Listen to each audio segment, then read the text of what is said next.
Hello and welcome to the new SEGA News Bits. I'm your host George, and with me is Barry. Howdy.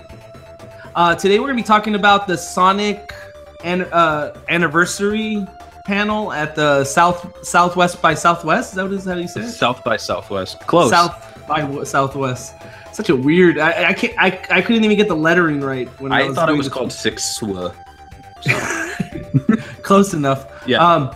So they started off the event actually talking about Alex Kidd out of nowhere because it's like the older mascot, and they asked Yuji Naka what he thought about the game, and he said it had very good gameplay, which I'm gonna be honest with you, I'm gonna disagree a bit. I know people are gonna get mad, and he said it was a very good game, which if it was a very good game, I don't know. He said it aesthetically, he wasn't a mascot the way they designed him, but let's be honest, Mario isn't a looker, so yeah.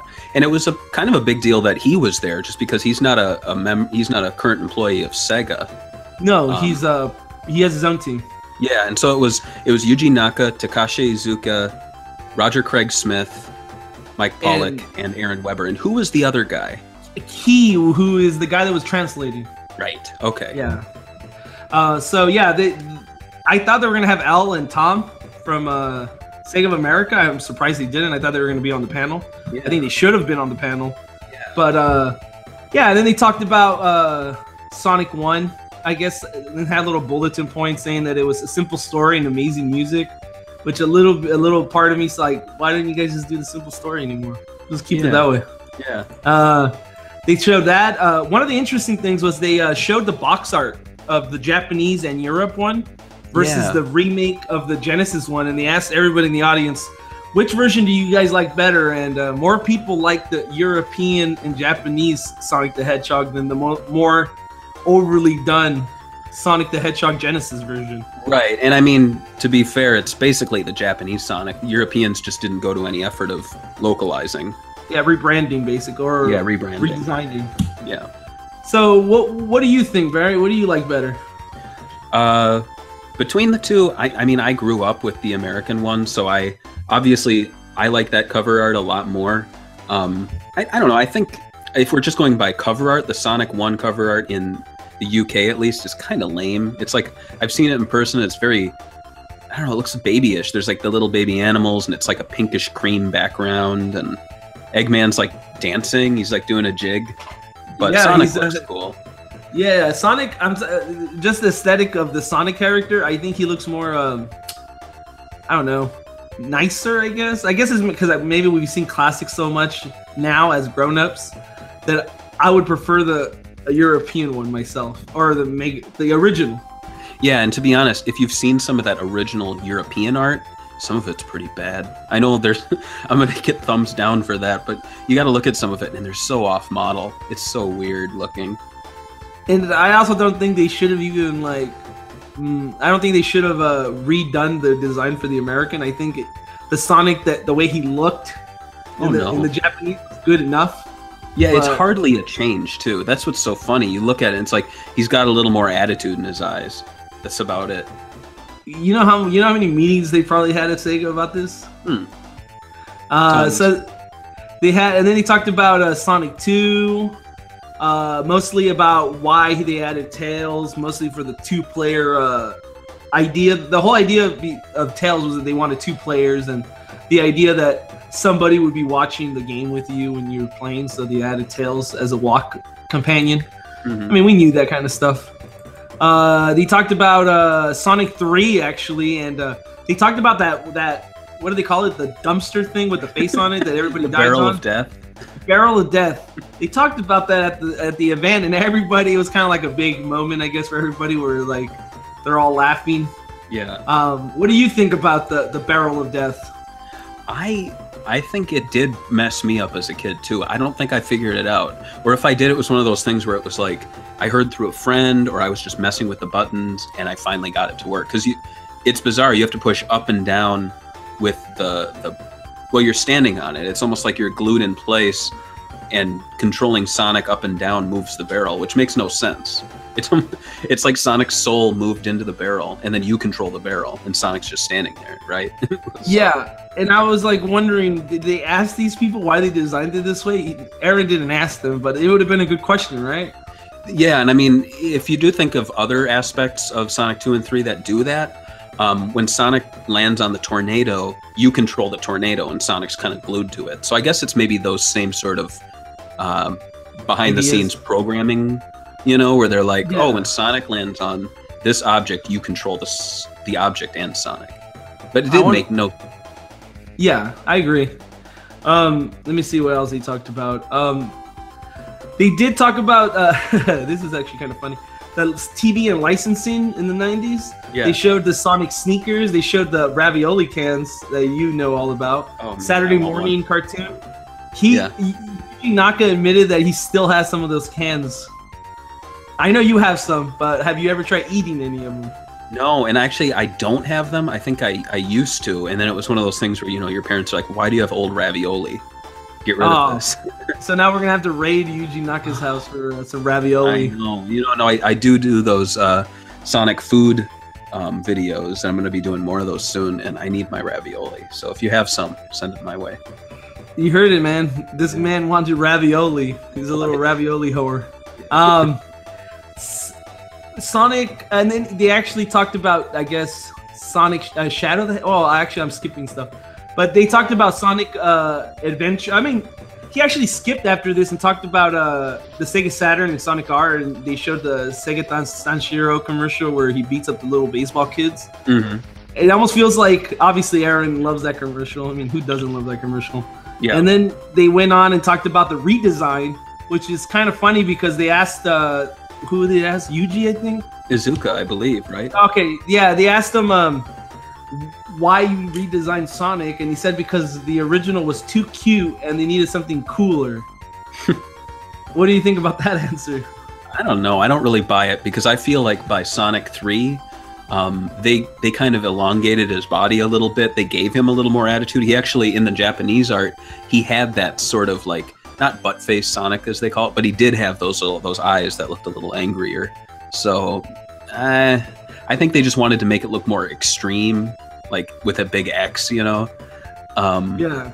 You know, it was a product of the times, and I think since then, especially since 2008, they've scaled back, but they've still maintained the lankiness.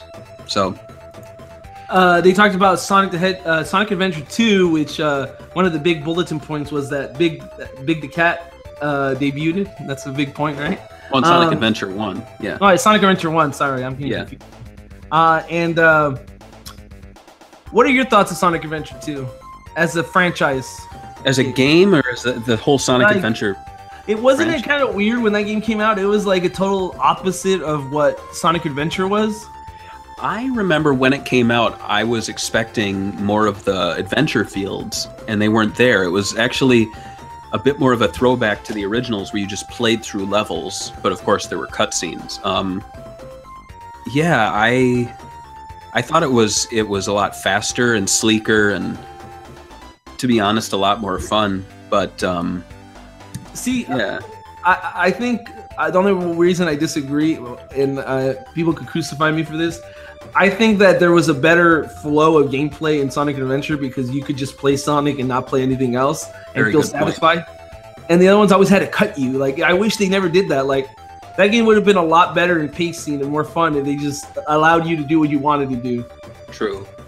But Sonic Adventure, it's kind of weird though if you think about it. A lot of fans associate the field, you know, walking around with the Adventure series, but the first one's the only one that actually did that. Yeah, that's very... And I mean, we've had these conversations on the Sega Bits forums constantly about, you know, what defines the Sonic Adventure franchise. And I can't remember how long ago, but I just went through every single thing that existed in both games, like in sort of a Venn diagram sort of idea. There's hardly... I mean, the only thing that shot out was the Chow. The Chow's the only thing that is really in both of them that you could really say, because I mean, they had the treasure hunting, but I don't think people point to that as being why they love it. He also mentioned the Chows as his personal favorite, Aaron. and they got a nice applause. And he said, "We're not bringing it back, but it's nice to know you guys are with me." So well, the Chow were cool, but they were there to make the VMU relevant for the game. Exactly. I think they could do some smart stuff with like a phone app maybe, but we're probably going into some murky territory talking about mobile now. Yeah.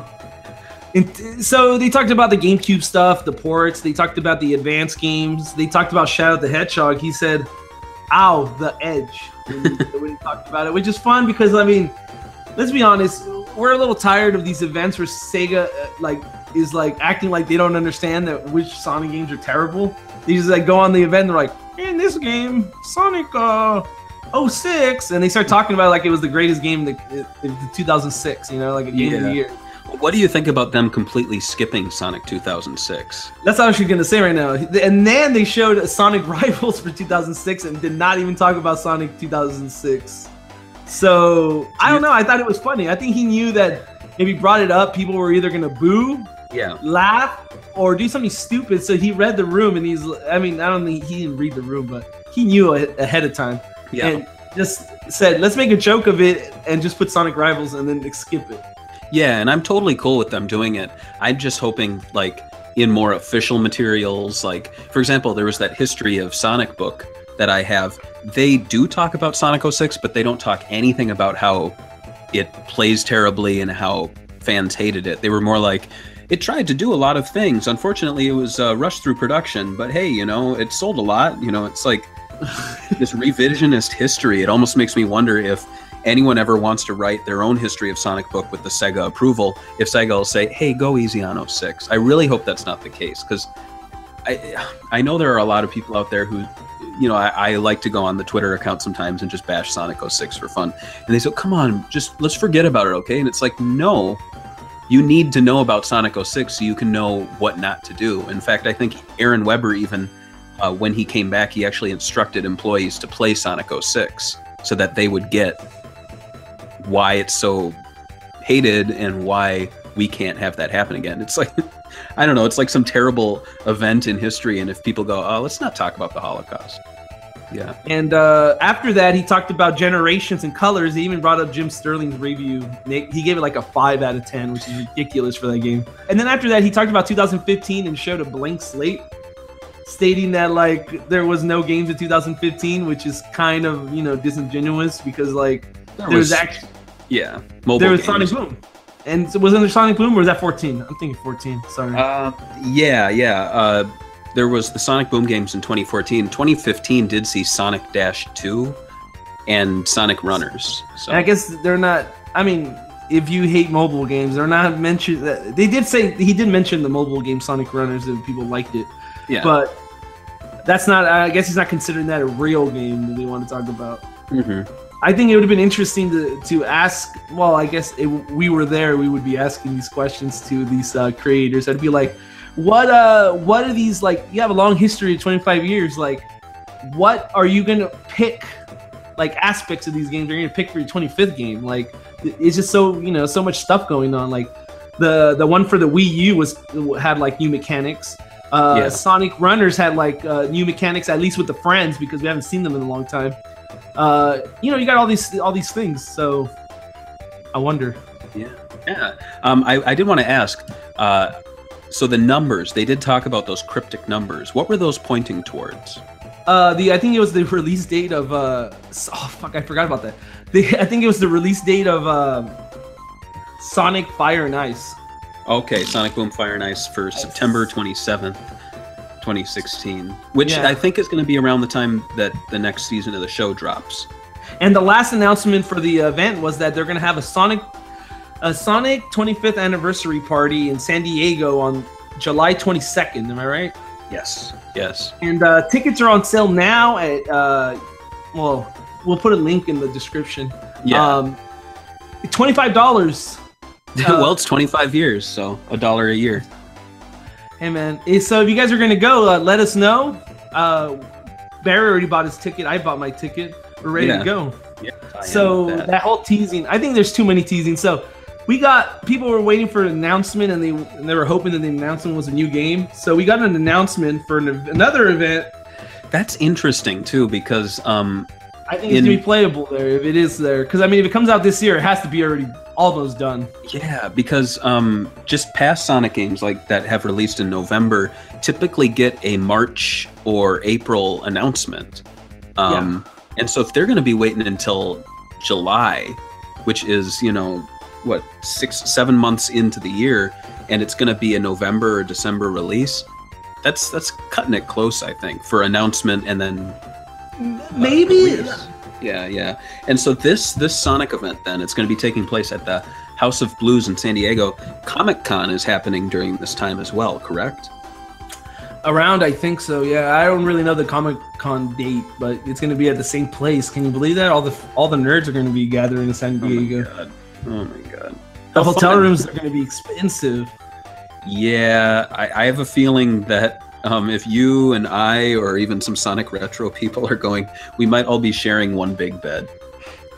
Technically, if I mean, I would be cool with rooming with people, but I actually don't even live that far from San Diego. I might just drive home, but I mean, I'm not sure yet. Depends on how I feel after the event and if I drink. True, yeah, because Sonic is all about drinking. Well, he's above 25. legal age. Yeah, he's above legal age. It's all good. Anyway, tell us what you think about the Sonic 25th anniversary panel. Are you going to go to the Sonic 25th anniversary party? Let us know. Maybe we can meet up and you guys could buy me a beer. Yeah. If you'd like more SEGA news, check us out at segabits.com. And also, don't forget to like, subscribe, comment, and follow us on all our social networks.